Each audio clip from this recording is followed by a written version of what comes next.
Hello and welcome to Hulbury Kids.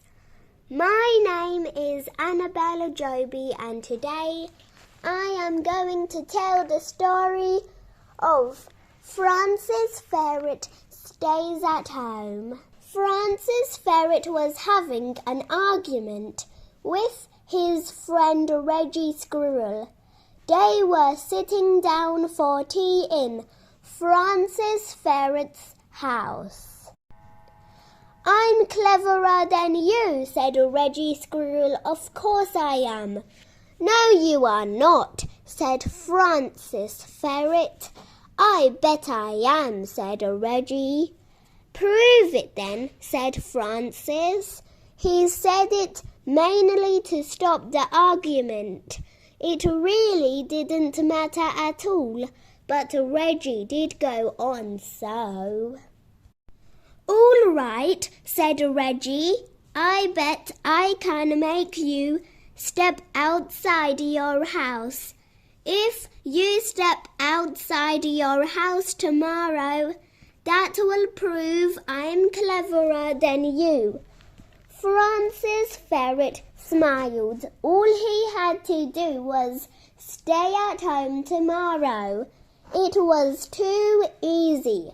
They agreed that Reggie himself was not allowed inside the house, nor was he to do anything dangerous. Then Reggie Squirrel went home.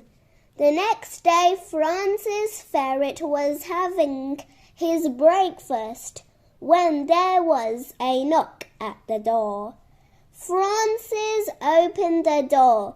There on his doorstep stood a funny-looking man. He wore a long morting coat, a cloth cap, and big round morting goggles which covered his eyes. "Excuse me," said the man. "My car's broken down. It's just along the road. I wonder if you could come and have a look at it for me." "Oh, yes, certainly," said Francis Ferret, who liked to help people if he could. He was just about to step outside the house when he noticed something odd about the man. From him back there grew a long, grey, bushy tail. "I'm sorry, Reggie Squirrel," said Francis. "I've just remembered that I don't know anything about cars."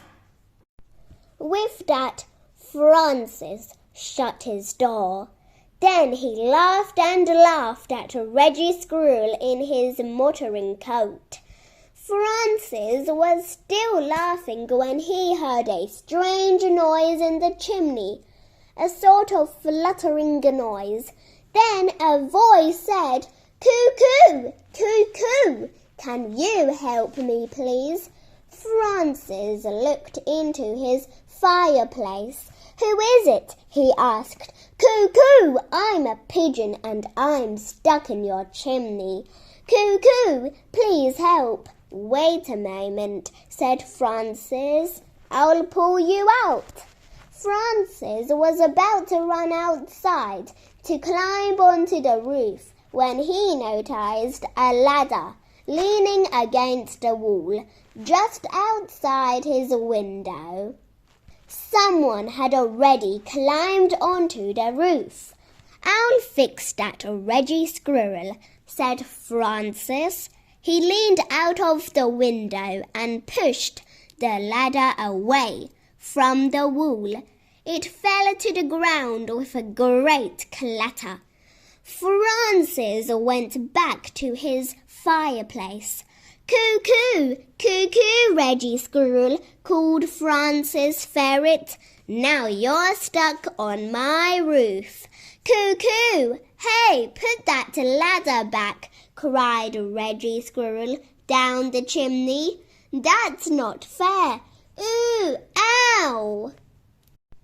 There was a tremendous crashing noise in the chimney. Soot poured into the room, and then, with a cry and a bump, Reggie Squirrel landed in the fireplace. His face was black with soot. "I slipped," said Reggie. Francis Ferret roared with laughter at the unlucky Reggie. Then he went outside to fetch a bucket of water to clean up his friend. But when he came back, Reggie shouted, "There, that proves it. I made you step outside your house to fetch the water. That proves I'm cleverer than you." Reggie looked much happier in spite of the soot on his face. Then Francis Ferret said, "Yes, but you aren't allowed inside my house today."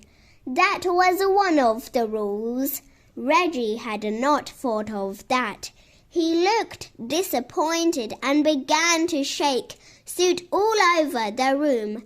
"I'll tell you what," said Francis. "Let's say we're equally clever." Reggie Squirrel's eyes grew bright. "All right," he said. "Let's say we're equally clever."